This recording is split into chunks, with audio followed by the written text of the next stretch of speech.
Y'all ready? Never let go. Never let go.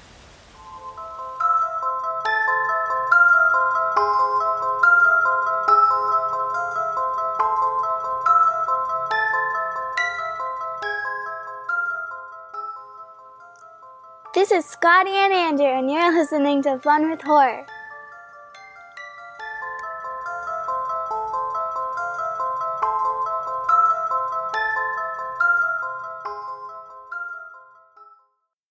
Hello, everybody. I'm Scotty. And I'm Andrew. And welcome to episode number 155 of Fun with Horror. We are the most wholesome horror movie podcast in the entire world. We're two best friends who keep in touch long distance by taking turns giving each other horror movies to watch and discuss. And it was my wife's pick. What? Last time. Yeah. To celebrate Mother's Day. Happy Mother's Day. Happy Mother's Day. Happy Mother's Day to all of our lovely listeners. We love you all. And Happy all the Mother's wholesome. Reel it in. I love you, buddy. So my wife picked a Mother's Day movie for all of us to watch, and that movie is Never Let Go. But of course, stay tuned to the end of this episode because we get to hear what Scotty's picking for our next movie. But without further ado, hi, friend. Hi, friend. Hi, buddy. Hi, friend. Hi, buddy. Hey, pal. I got to tell you, everybody knows about this movie by now. Okay. But I saw the greatest movie ever made. What'd you see? Sinners. Yeah, dude, I am jealous. I'm very jealous. You should go see it. I want to. Yeah, I love the buzz around this movie so much. And I love that it's a horror movie. I'm giddy. I'm giddy about this movie, and I don't know really anything about it because, like you, I try and avoid, as much as I can so I can go in and enjoy it for what it is. Yeah, it's phenomenal.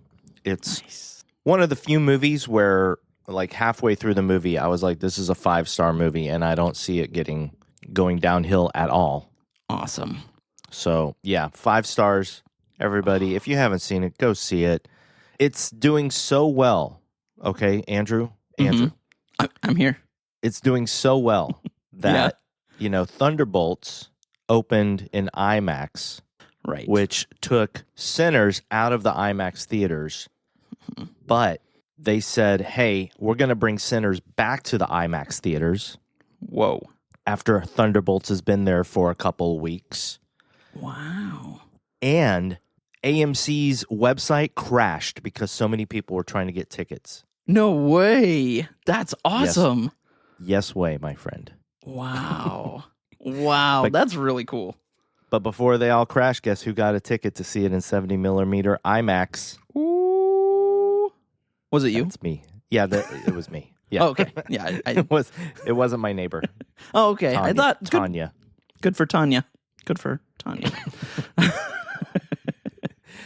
Just so everybody knows, do not come to my apartment looking for Tanya. There is no Tanya here. I made that name up. Yes, that's true.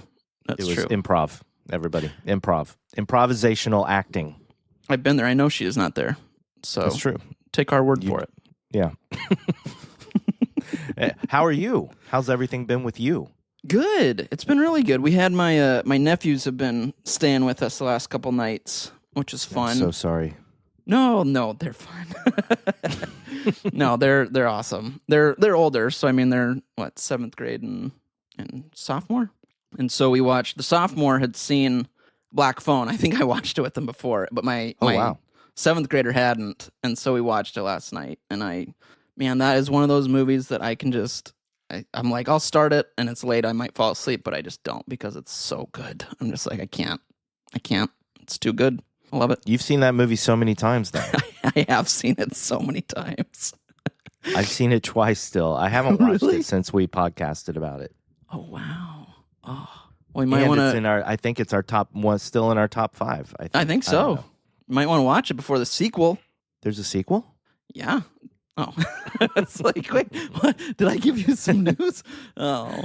What I didn't know, though, I read about this, and I was like, oh, that's cool, is Scott Derrickson, who did the first one. I was like, oh, it must be him. He did write the story for the second one, but I didn't realize it was based on an idea given to him by Joe Hill, who wrote the book, or the short story, I guess, of the first one. I was like, oh, that's cool. So it was his idea, and Scott Derrickson is writing it. I was like, that's fun. Like, I enjoy that. So there you go. I love that.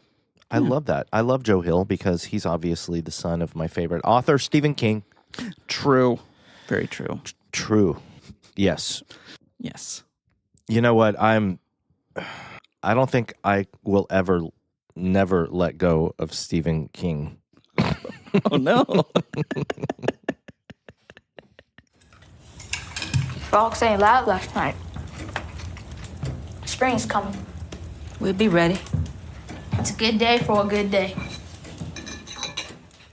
Never Let Go was directed by Alexandre Aja, and it was written by Casey Coughlin and Ryan Grassby, and it stars Halle Berry as Mama, Percy Daggs IV as Nolan, Anthony B. Jenkins as Samuel, and William Catlett as Papa. But of course, the star of this movie is Coda the beautiful puppy, played by Brass. That's right. That's beautiful. Thanks, and man. you know what? We're going to do something new Yes. this episode, my friends. Andrew and I discussed something, but we won't tell you about it just yet. First, let's talk about what we thought of this movie without spoilers, buddy. Yeah. Let's let people know what we thought of this movie. Because first of all, when Cindy picked this movie, she thought she was picking a movie about a mother and her strength in protecting her children.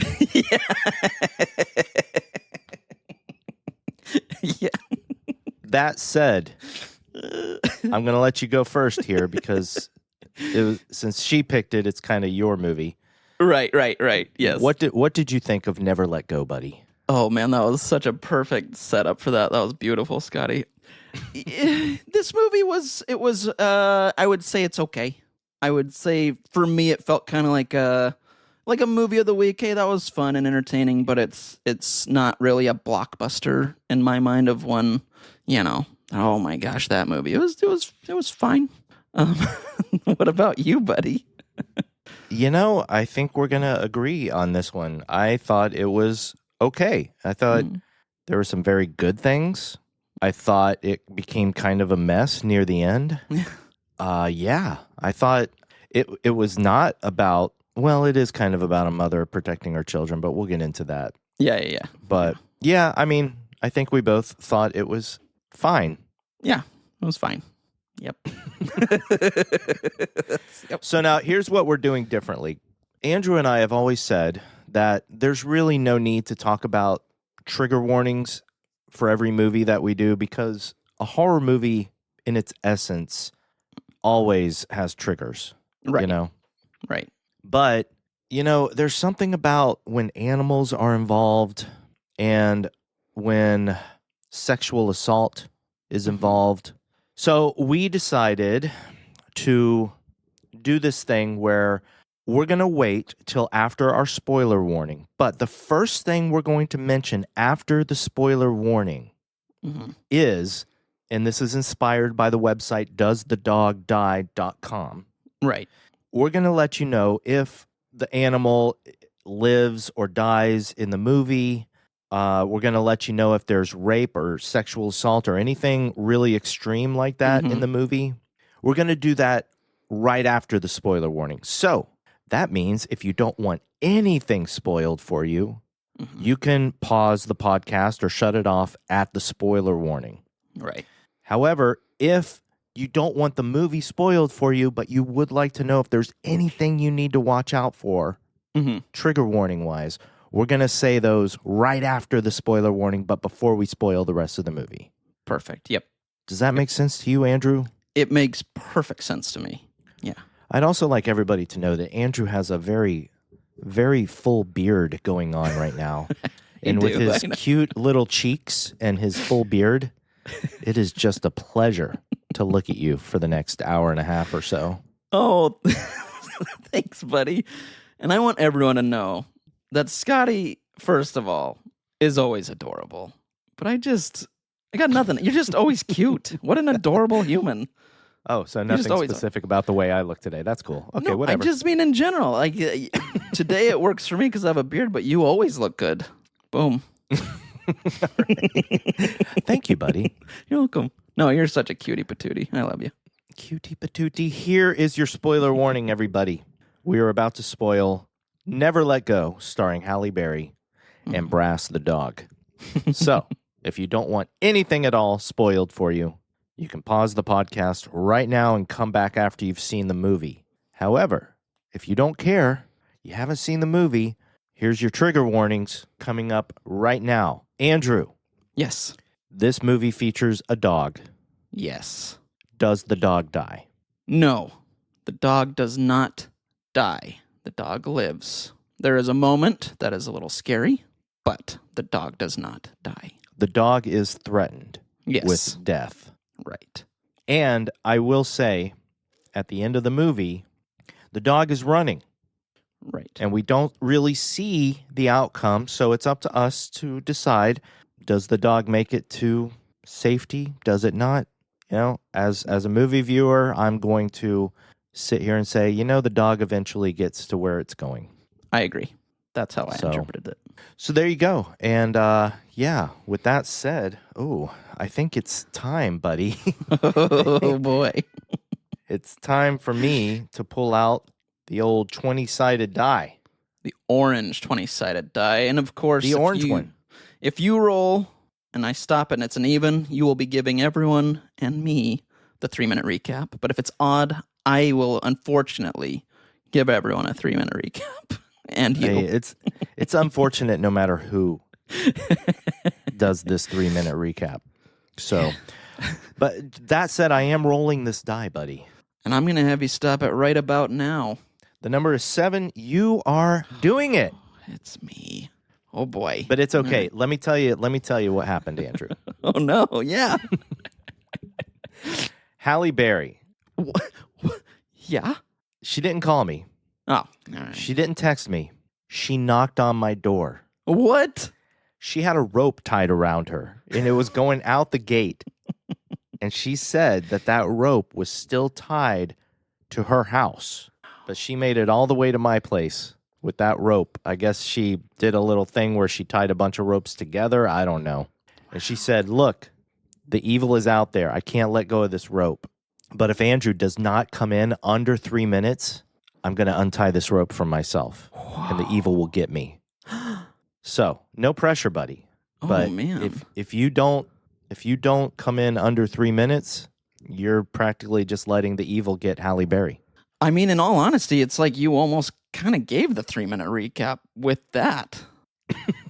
So I didn't. Is there any need?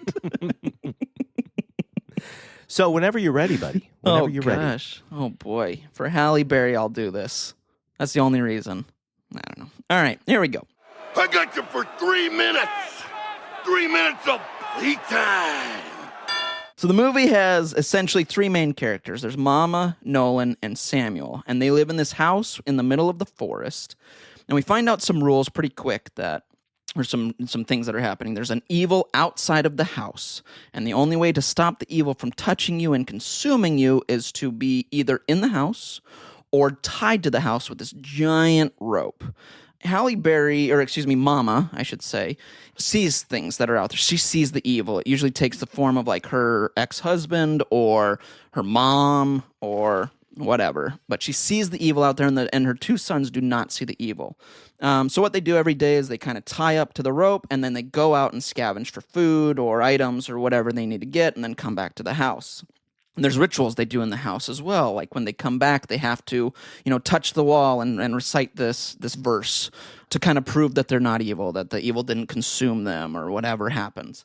There's also a opening in the bottom of the, almost like a cellar, but just kind of a tiny little room under the floorboards where you go in and cleanse your soul. You have to do it, I think, once a month or something like that. And you go in and Mama locks you in there and you cleanse your soul. You recite something, you wait in there. It's a whole process. Anyway, at one point, they're all out going to get some stuff. Let me make sure I get their names right. Samuel is out with Nolan. They're kind of next to each other. And Nolan hears Samuel say, at least he thinks he hears him say, like, Mama loves me more than you, or something like that. I can't quite remember the words, but it makes Nolan mad, and he steps on his rope, Samuel's rope, and Samuel tumbles down a hill without his rope on. And at that point, we, as the audience, see that the evil is coming towards him. Of course, they scream for Mama, who runs and grabs him and ties the rope around them and saves them. During that time, though, Samuel broke his leg in that tumble. They get back home. Mama is freaking out and makes him, recite the verse or whatever to make sure that the evil did not touch him. During all this, though, they start getting hungry. Food is scarce. They kind of go through everything. We see at this time Samuel's leg is healing, but they are definitely running out of food. They're weak. They're tired. They're all these things. And Nolan, during this time, is questioning his mom. He's never seen the evil, only she has, and he's thinking, Mama might not be right. I don't know if the evil really exists. So he's questioning things. Samuel is a diehard Mama fan. He says what she says is right. So at one point, they have their beautiful puppy. I want to say Brass, but that's the acting. That's the actor playing Coda the dog, excuse me.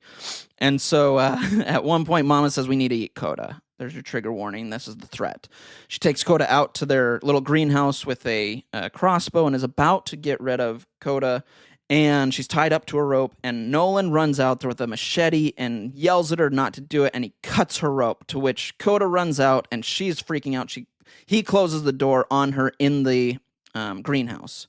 And of course, while she's in there, the evil shows up, disguised as her mama with like a snake tongue. It's creepy. She gets mad though at the evil and says, "You are not taking my children." She shatters some glass and slits her own throat. To which Samuel sees all this and is freaking out, and Nolan is also freaking out. He realizes, this is my fault. So the two of them run back in the house.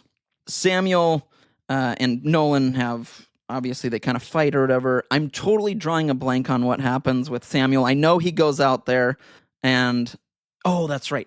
A hiker comes. There we go. Totally forgot a point. So the two boys are living by themselves. They're hungry. They're weak. A hiker shows up because he heard someone yelling and says, "Hey, I can help you." And Samuel is like, "That's the evil." And Nolan says, "I can see him. That's a human. That's a guy here to help us." Well, Samuel shoots him with a crossbow and he dies. Nolan runs out and grabs his backpack and finds some food and starts eating it. Samuel eventually eats some too. Samuel, though, does go outside. He's tied up, and he sees the daughter of the hiker who he saw in a picture, or Nolan, I think, might have. Anyway, the daughter's out there saying, "Have you seen my dad?" Samuel goes with her, and he takes off the rope to go look for the dad. At that point, a little kind of chase, I guess, ensues or something, and the little girl is actually the evil and possesses Samuel. Samuel goes in the house with Nolan, and eventually Samuel starts a fire in the house to get rid of the house, which will, of course, then allow the evil in. So he does that. He starts the fire and then sits outside and waits just to see, his brother die, essentially. Nolan's in there, and he sees his mama, or the evil as his mama, telling him, just let it happen, kind of a thing. Nolan runs down. He opens the cleansing soul area and kind of hides.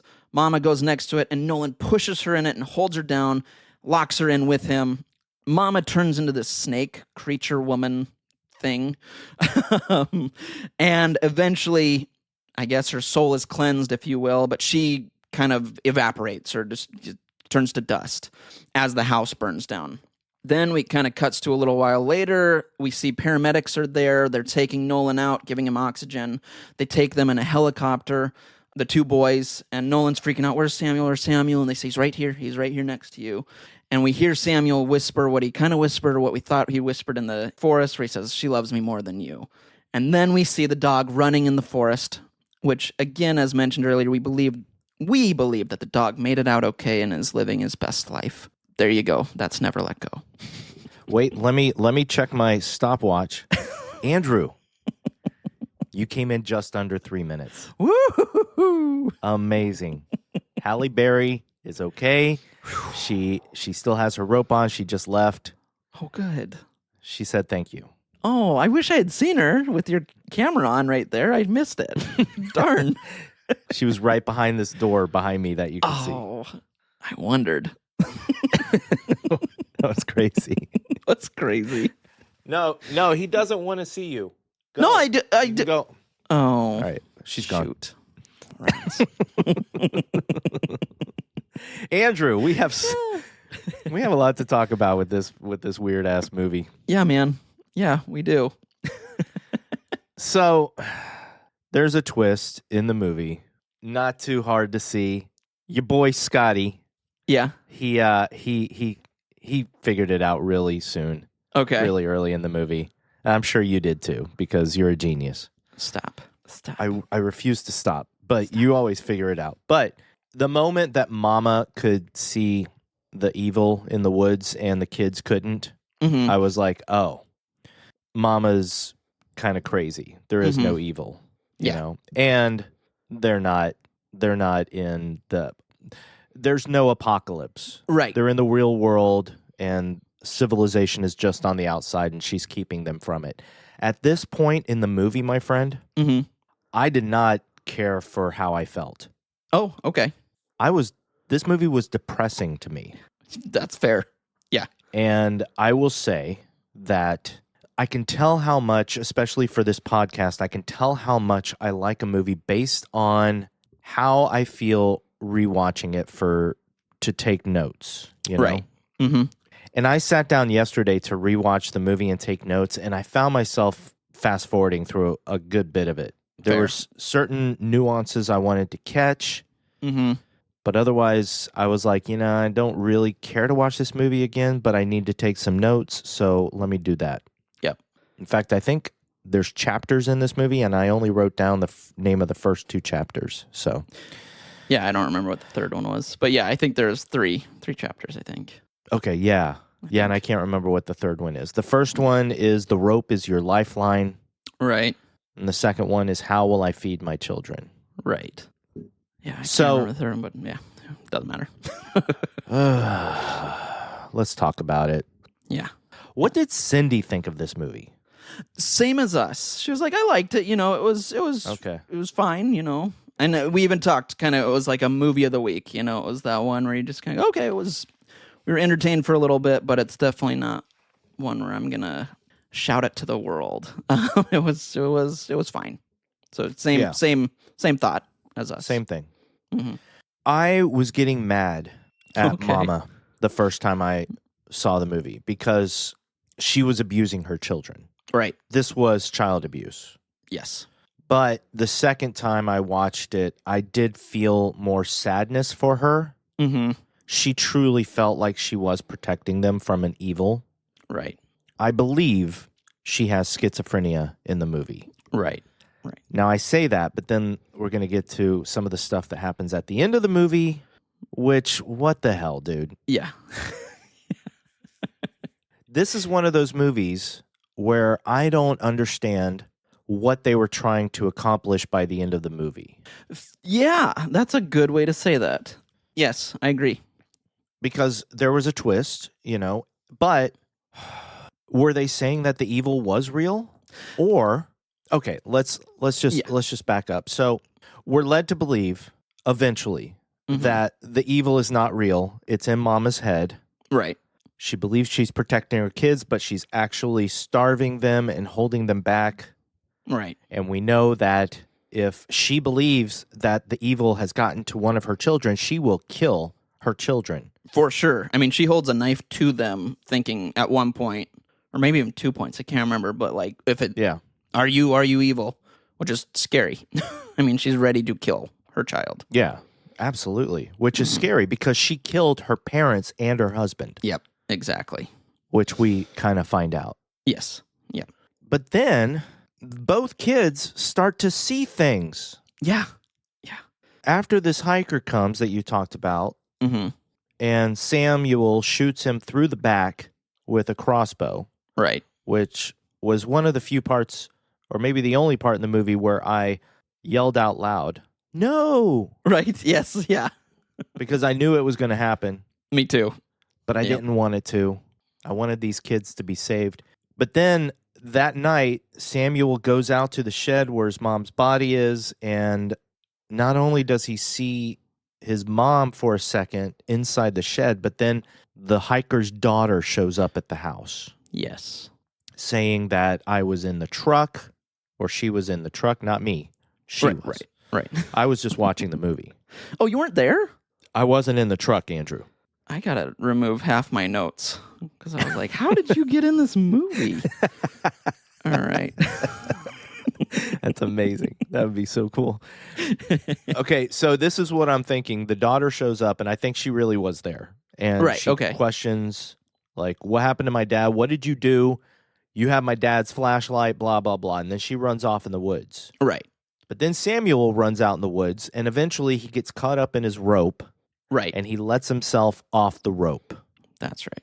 And then we see, like, creepy, evil daughter crawling up the trees and supposedly hitting Samuel and possessing him. Right. Yes.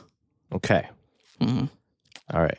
So at that point, that's the evil, or that is in Samuel's mind. Right. And then when he goes back to the house, then Nolan starts seeing things. Mm-hmm. Nolan comes upstairs to where Samuel's in the bedroom, and he sees black mold like growing on the ceiling. Yep. Which is representing the evil. Mm-hmm. And when the house is burning down after a little bit, he sees Mama standing behind this flaming curtain. Mm. He also goes through this whole thing that we'll talk about where he, goes under the floorboards, and this snake person who is disguised as Mama, quote unquote. Mm-hmm. Yeah, there's all that. Right.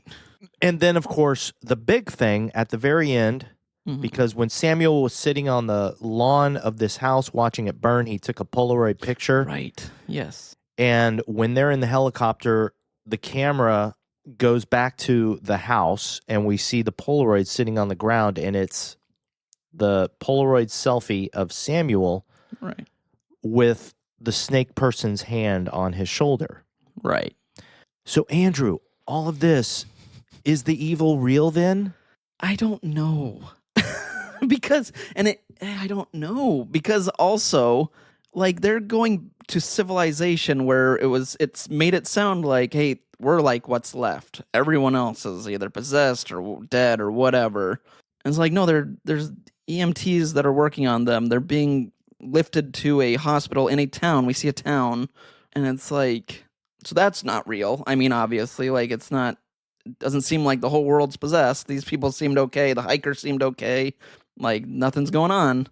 I don't know. I don't know. I'm with you, man. I was like, is it? All right. I'll tell you my theory. Please. Yes.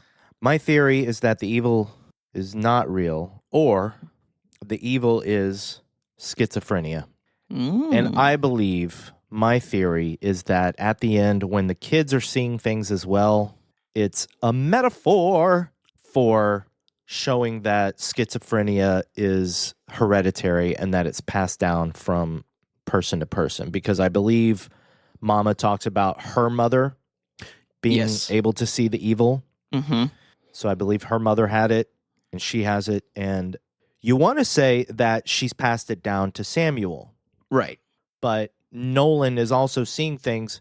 But then at the same time, Nolan is the one who goes underneath the floorboards and confronts it and kind of beats it. So maybe Nolan is under the spell of Mama's schizophrenia or something. Right. In any case, I do believe that Samuel also has schizophrenia. I agree with that. And I believe that's what it's about. I believe it's a metaphor for schizophrenia being passed down from generation to generation. I'm going to agree with you, man. That makes sense to me. I think that's a really great... Yeah, I think you kind of nailed it, man. I really do. All right. Yeah, I don't have any like thoughts on that. That makes sense. I like that theory. I'm going to go with it. Well, I got a question for you, my friend. Okay. Now that we've talked about all the symbolism and stuff and metaphor. Oh, yeah. We got a little bit more to talk about. Did you think about the biblical imagery in this movie? I mean, I guess the snake, but like... I'm Andrew. trying to think. Andrew. I know of, yeah. You're the church-going person of both of us. I know. How did I see more religious imagery than you did? I don't know, man. Why not? Why not? I don't know. Help me out. Help me out. Well, Adam and Eve, the forbidden fruit, which was symbolized by all the food that the hiker brought. Oh, wow. Okay. Even though they're both boys, I felt like Nolan was kind of like the Eve in this Right. situation. Or no, yeah, the Eve. Because Yeah, right, yeah. the snake, Andrew, Right. okay, everything is a snake in this movie. That's true. All the people that Mama sees have like snake skin underneath, and they're Right. trying to tempt them out into the woods. True. Yes. The that's evil. True. The evil, yeah. So Mama is in a way God. Okay. Now there's two different religious symbolisms for the two kids. Okay. So Nolan eats of the forbidden fruit, which is Right. Hormel chili Right. is the apple in this situation. Samuel, Adam, does not want to eat it, Right. That's true. but then he gives in and he eats it too. Very good. I like that. And of course, the other symbolism is Cain and Abel. I was just going to say, yeah, when you said two, I was like, it's got to be Cain and Abel because Yeah. Samuel goes to kill, essentially, his brother. Right? Mhm. And it's because he wants God to love him more. Oh, that is good, Scotty. Wow. Well, I haven't read the Bible, but I've read the first few books. And I remember reading the Cain and Abel story and saying, this is messed up, dude. It is super messed up, buddy. Yeah. Like, God, which one kills the other? Cain kills Abel, right? Cain kills Abel, yeah. Yeah. So God, he liked Cain better because Cain made better harvest. Right. And that's terrible. Yeah, God no. should love everybody equally, but he didn't. He loved Abel more. So Cain was jealous and killed Abel. Right. And then God was like, you killed my favorite. You're banished. You're in exile. You have the mark of Cain. Bam. That was messed up, dude. Dude, as someone that has read the Bible, there's a lot of messed up stuff in that book, buddy. Believe me, that's pretty tame for some of the other things you'll read. You're like, what the? Okay. Huh. I know. I've heard that there's some guy named Jesus in the Bible somewhere. Spoiler alert, that's later. That's in the second act. Jesus. Yeah, that's after intermission, my down. man. Gosh. Okay. We're not going to get into Bible talk here, but I did think that the religious symbolism was interesting in this movie. That's great, man. I'm like, yeah, I'm disappointed in myself, but I love this because I'm like, wow, that's really good. Look at you. That's fun. Now, you know what it makes me want to watch? Cats, Yes, me too. right? But everything makes me want to watch Cats. I love that movie. I mean, I know. Oh, Because old Deuteronomy is God. there you go. And Deuteronomy is the 5th book of the Bible. And Cats has 5 nothing. No, I'm just okay. I don't know.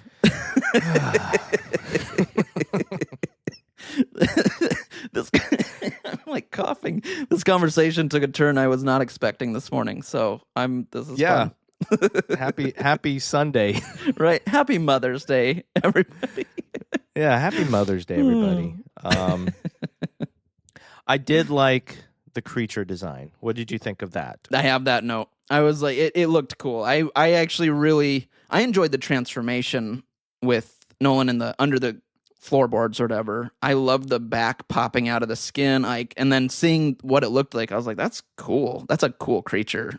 Like, I agree. I thought it was really cool looking. And I liked the look of Mama's mom. Me too. Yeah. Grandma. Me too. You mentioned with the forked tongue. Mm-hmm. And like the like black eye drips or whatever. The What do you call serpent, if you will. Look at you. And her husband. Now, this was interesting and something I wish they'd gone into a little bit more. Mm-hmm.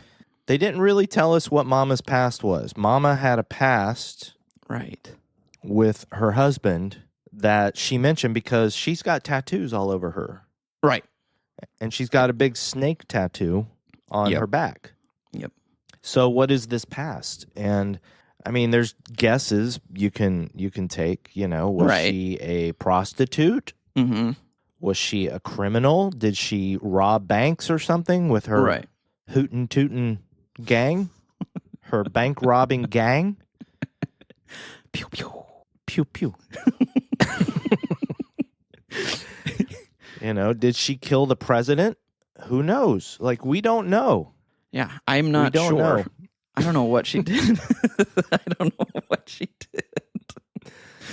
did. Yeah. So, what else is there to talk about with this movie? I know. I'm like, I don't have like a lot of I was notes like, there's so much I want to say about this movie. 15 minutes later, we're done. Yeah, we knocked it out. I know this was one of those movies though where I was like, I don't have like a lot of notes because it's. I will say, kind of like what you said, that you fast forwarded through parts, and there was moments where I almost wanted to do in my first round. I was just kind of like, where are we going with this? Yes, like. I was so frustrated my first viewing. I was like, I know where this movie is heading. Right. Kind of. Right. And I just hated to see all the suffering that was happening. I know. Yeah. It was just like, oh, come on. Can we reveal that they're in present time? Right. Can we reveal the Shyamalan twist here? Right. Even though it's not Shyamalan? Right. But we can talk about the acting. Because holy crap. Yeah.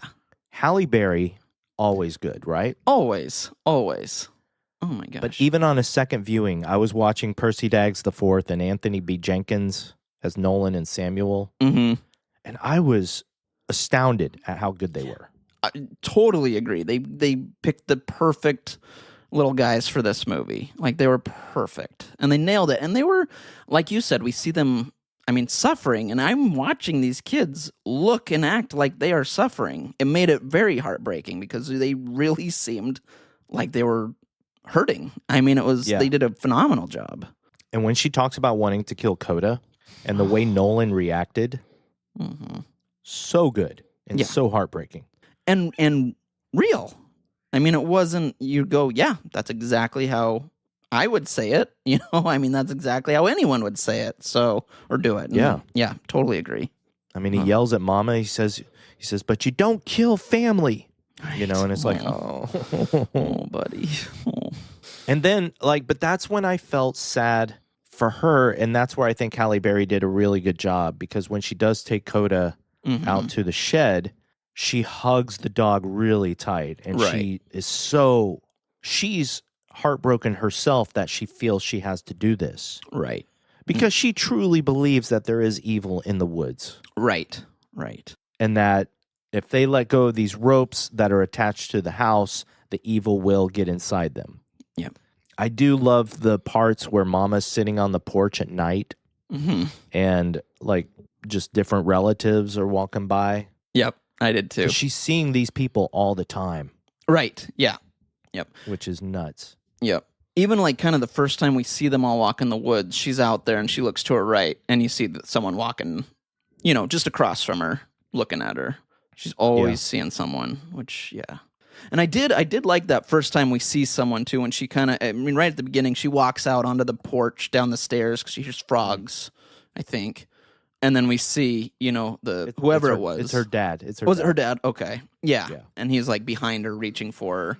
And I thought that was I liked that shot. But I'll be honest, that's when I knew that it was in her head. Right there. He reaches, and then he disappears, and I was like, oh, she's the only one who can see it. Got it. It's her.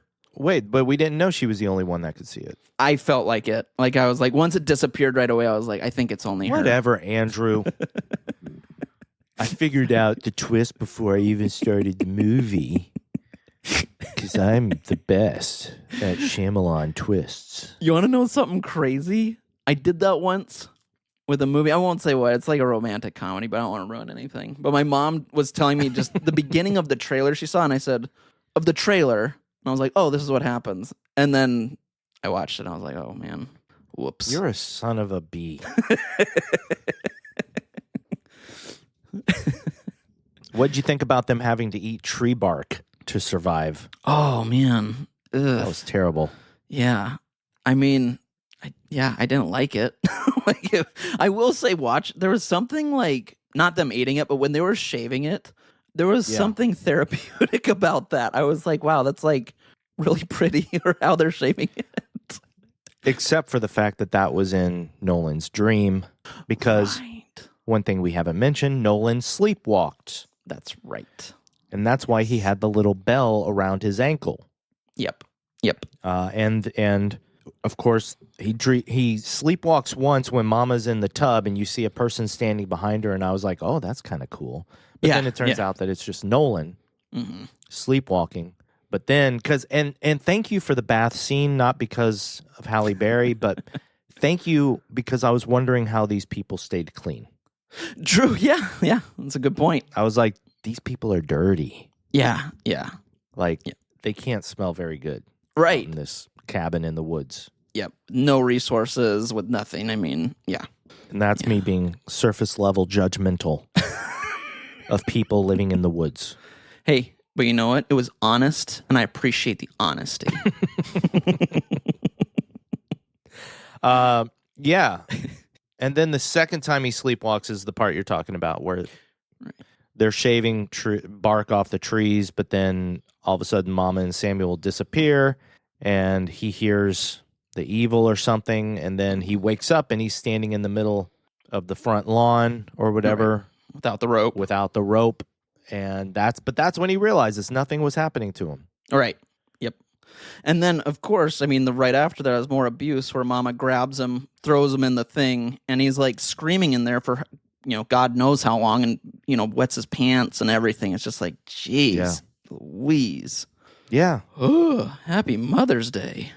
And it goes back and forth between this is abuse, this is in Mama's head, and she truly thinks that she's protecting them. Right. It's freaking sad, dude. This movie's depressing. It's a very depressing movie. And then when the kids are in the helicopter, they're finally saved by civilization. Mm-hmm. And Nolan's looking over at Samuel in the helicopter.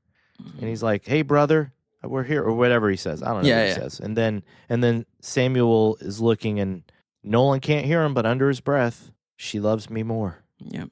So that's another thing. He says that out loud.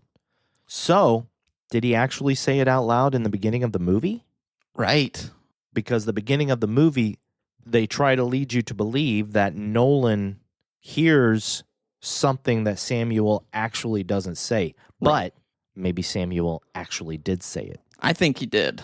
I do. Yeah, I think that was him. And whether he knew he said it, I don't know. Because maybe he was still kind of, I'm not sure, what's kind of going on. But I do think that he said it. One tiny note I'll say is that the first time the movie opens, like the beginning of the movie, they go out into the woods. Right. As they're looking for food and stuff, Nolan sees an egg on the ground. Right. And he's about to take the rope off. He's thinking of taking it off. And at that point, I'm like, wait a second. Are you really going to be stupid right here at the beginning of the movie? Are we already going to be dumb and take the rope off when we're not supposed to? But then the second time I watched the movie, I realized how hungry they are and what state of mind they were in. And I totally believed that Nolan would think about taking the rope off to get that freaking egg. Right. Because that egg is like a feast for them. Right. It's a lot of protein. No, I agree. That's a good note, and I agree with you absolutely that they were that hungry that it's worth it. It's worth the risk.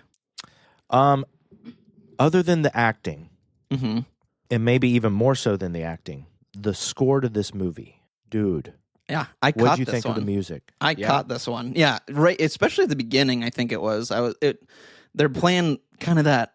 I don't even know how to describe it, but I was like, ooh, this is a good atmosphere. I'm liking what's happening here. So no, exact same note.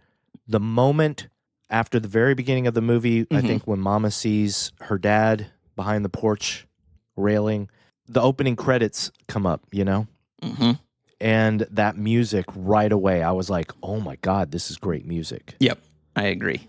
It's composed by, he just calls himself Rob. Right on. I love it.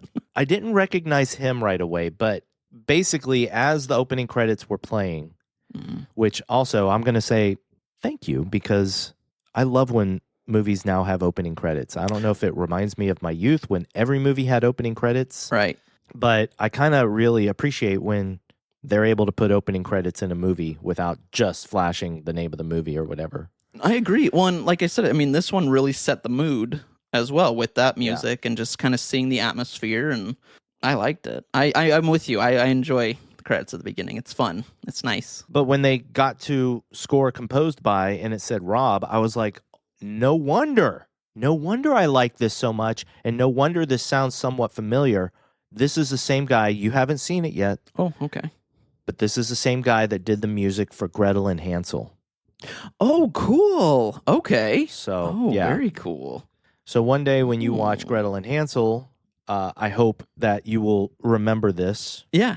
And you'll hear the music in Gretel and Hansel is fantastic as well. Oh, that's awesome. Oh, that's really cool. All right. And I did listen to this at work separately. I just listened to the soundtrack, and it was just gorgeous. Nice. So I love it.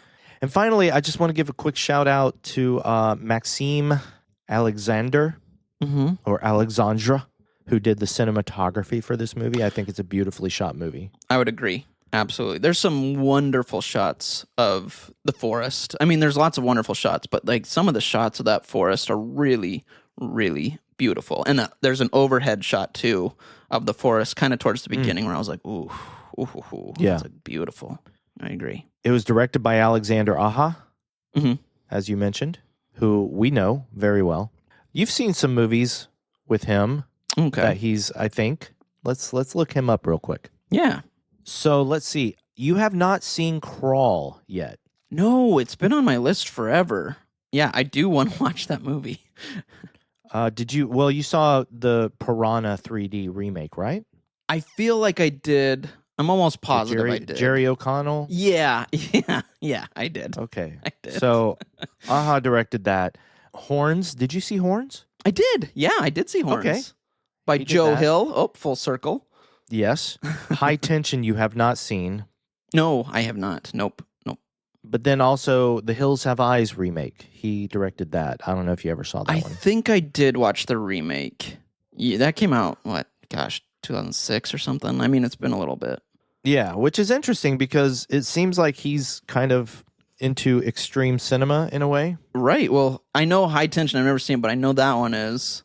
Yeah, interesting. Yeah. And Maxime Alexander, the cinematographer, also did Crawl. Oh, nice. Okay. Directed or shot what was the director of photography on? I don't know how I'm talking here. Haunting of Bly Manor, which we haven't watched yet. Oh, very cool. Okay. But we will eventually get to, if we ever get through The Haunting of Hill House. I know. Andrew. I know. Yes, I know. We will. Also was the director of photography on Annabelle Creation. Ooh, my favorite of the Annabelle movies. Absolutely. Everybody's favorite. I know, movies. That's not just because of the competition within those movies, but it's a great movie. I really thought it's Annabelle a fantastic Creation movie. It's great. Yeah. Fantastic. Mm. But I think that's about it. Andrew, are you ready for 3 questions? Yeah, I think let's do this. Who would cross the bridge of death must answer me these questions 3. Question number 1, Andrew. Yeah. What did you think was the best kill or death in Never Let Go? So we actually didn't talk about this part, but I thought it was a bit haunting because at the very beginning, we see a dead skeleton girl sitting in the forest. Oh my God, we didn't talk about this. I know. I didn't know if we were waiting because I wondered if we had the same one, if we were going to talk about it during this. No. Oh, because I okay. forgot. Oh, okay. And the story goes, I mean, she talks, it's a great, horrifying. But Mama is telling the boys about this time she saw a girl out in the forest and thought it was the evil, and she was stuck. This little girl was stuck. And she kept hearing this girl for like days screaming and screaming. And we see kind of cuts, a couple cuts anyway, of like this little girl and then after a few days, and her eyes are sunken in, and I think she's probably dead at that point. Maybe still alive, but barely. And then we see kind of the skeletal version. I thought that was so haunting and horrifying, and that story was brutal. So I gotta give it to that, man. Just like, wow. oof. I can't believe I forgot about that because, that made me incredibly sad because Yeah. that Mama could have helped that little girl. Easily. But she truly thought that the little girl was the evil trying to trick her. Yeah. And that is sad. Yes. Horrifying. Like, yeah, that's why I had to pick it. I was thinking there was only 2 deaths in this movie, but you opened my eyes, Andrew. I was thinking Mama and the hiker. Mm-hmm. I was going to pick the hiker, but I'm going with you. I'm agreeing with you because that was sad and haunting and depressing and very emotional. Yeah. And especially because at the very beginning, when Mama sees her dad behind the staircase, there's also a flash of the little girl. Right. And there's like a little jump scare, which this movie does not have a lot of jump scares at all. Mm-mm. But that's at the very beginning, you have one quick jump scare, and I appreciated that. Yeah, So, I agree. Question number 2. Do you think this movie is scary? I would say, so no, but I would say, I mean, I don't know enough about, going with what you said, this could be a movie about schizophrenia. I don't know enough about that, and it does seem like a scary disease. That's a very scary disease to have.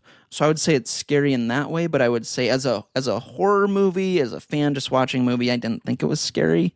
It didn't make me jump or not sleep at night, Yeah, if that makes sense. Okay. What about you? No, I didn't. I think it could be scary to some people. Mm-hmm. I think some of the stuff in the woods can be creepy, especially at the beginning when she's holding on to the 2 boys. And every time you see it from her point of view, her dead mother is like hovering over them. And that's kind of creepy. There's definitely some creepy things. Also, Samuel with the little girl in the woods when you see all of her hands, which is really cool looking. That was a good shot. I liked that. As she's climbing up the tree. Yeah, there's some scary stuff. For me, though, this movie was just sad. Yeah. It was a sad movie.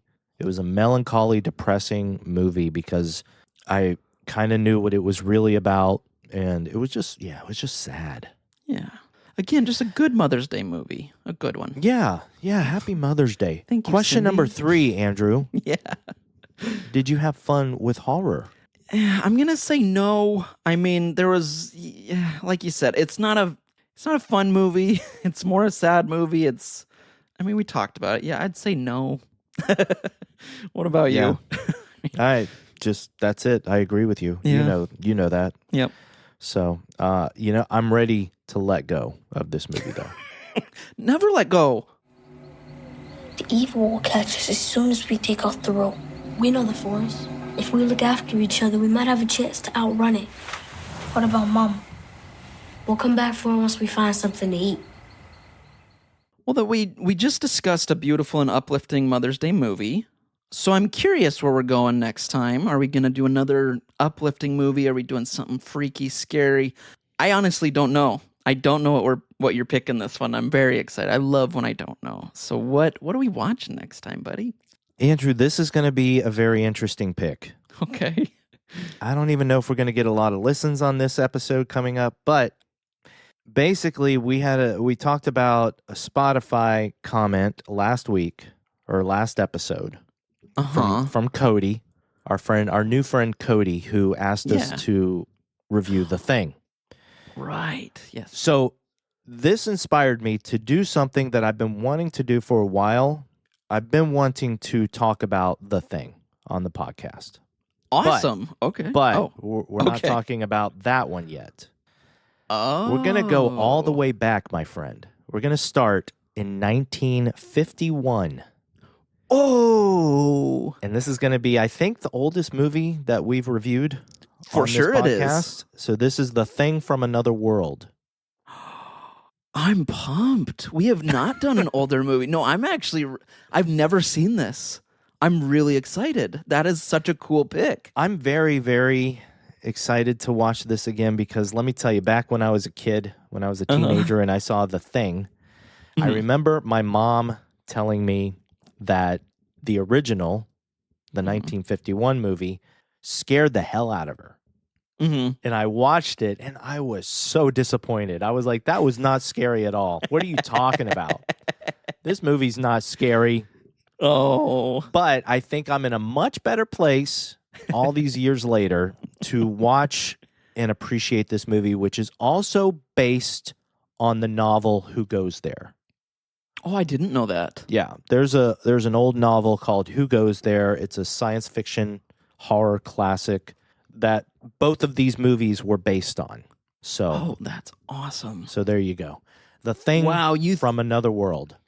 threw me for a loop, but I am on board, man. This is going to be fun. We have not done one that is this old.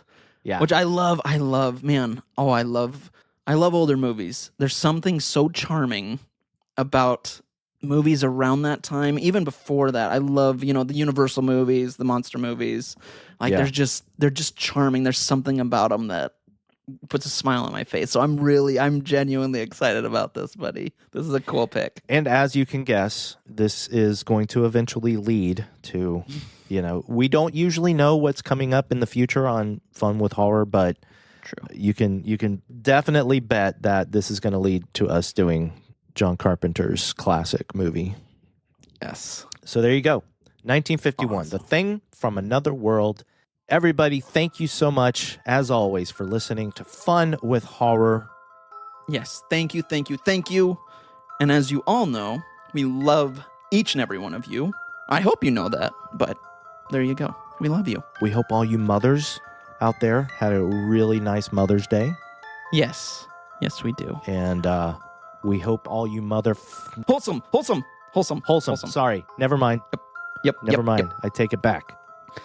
Whew, that was close. It was so close. But yes, Andrew, Yes. I love you, buddy. I love you too, buddy. And everybody out there, as Andrew said, we love you. And until next time, this is Scotty signing off. And this is his co-pilot, Andrew, saying good night, motherfucker.